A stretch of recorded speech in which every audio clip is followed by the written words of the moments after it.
To the point where there have been times where black actors got put out of work. I mean, the Amos and Andy series in the 50s. There were like 20 black actors who got put out of work by black folks protesting.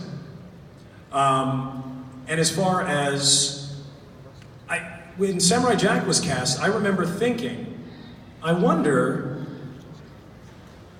what, you know, I do know that there were actors, actually I didn't see any white actors. I did see Asian actors auditioning, because I know my friend James C. also auditioned.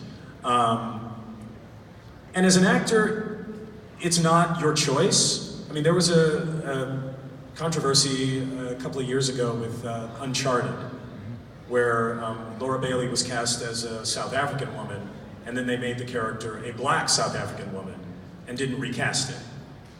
Now, I don't put that on Laura. I put that on the producers, who don't take responsibility for the representation, and understand that a black South African woman and a white South African woman are probably not going to sound the same, you know? As far as the portrayals of, you know, characters, I mean, I've known white actors who can well and believably portray black characters. And again, in a perfect world where representation was equal and job opportunities were equal, got no problem with that. I mean, you know, I think John DiMaggio probably plays more black characters on Futurama than I do. But, I mean, when I say black, I put that in quotes, black sounding, you know. But I'm also cast as, you know, other characters as well. So, you know, that playing field is a little evened in a way. The question comes down to process and intention of the people doing it, you know.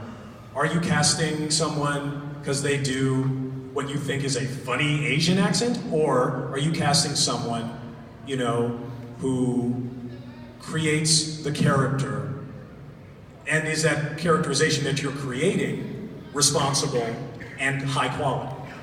I mean, I suppose it could, I like to think that the portrayal of Samurai Jack that we did in terms culturally in the show, visually, and vocally, was positive and authentic in a way. I've said this a couple of times before, but prior to that I'd worked with a predominantly Japanese American improv group called Cold Tofu. And I remember noticing certain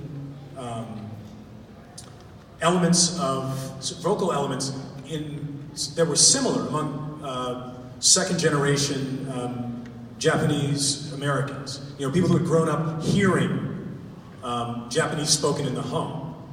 And that was something that I borrowed from in playing Samurai Jack. Like, because they didn't want a pronounced accent. They wanted it very light, but because he was, you know, starting the story in ancient Japan, they wanted something that tied the character to his root. So what we decided on was a certain very subtle kind of pronunciations, you know, and I don't know.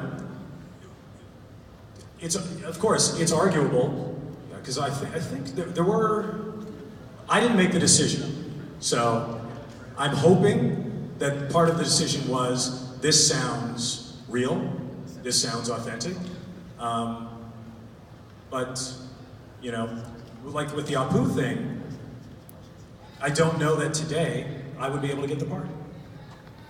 But also, that's a combination of the Asian community being more vocal about issues of representation, and I believe a larger pool, you know, available in the 16 years since, you know, in terms of available voice actors. So, we'll see. Thank you.